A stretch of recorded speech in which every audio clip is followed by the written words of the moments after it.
اعوذ باللہ من الشیطان الرجیم، بسم اللہ الرحمن الرحیم۔ السلام علیکم ناظرین و سامعین۔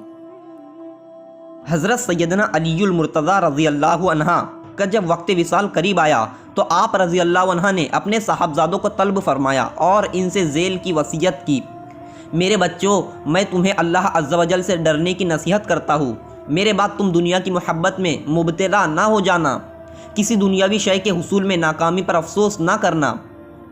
حق بات کہنا اور حق کا ساتھ دینا،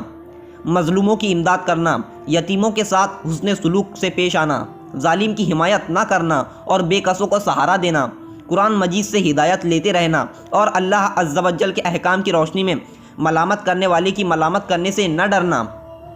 پھر آپ رضی اللہ عنہ نے حضرت سیدنا امام حسن اور حضرت سیدنا امام حسین رضی اللہ عنہم کو وصیت کرتے ہوئے فرمایا: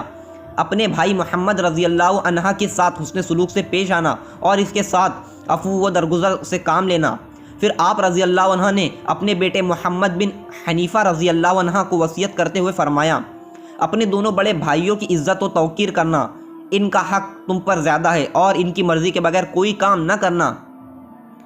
حضرت محمد بن حنیفہ رضی اللہ عنہ حضرت سیدنا علی المرتضیٰ رضی اللہ عنہ کے چھوٹے صاحبزادے تھے اور حضرت خولہ بنت جعفر رضی اللہ عنہ کے بطن سے تولد ہوئے تھے۔ آپ رضی اللہ عنہ کا نام محمد بن علی رضی اللہ عنہ ہے، لیکن تاریخ میں آپ رضی اللہ عنہ محمد بن حنیفہ رضی اللہ عنہ کے نام سے مشہور ہوئے۔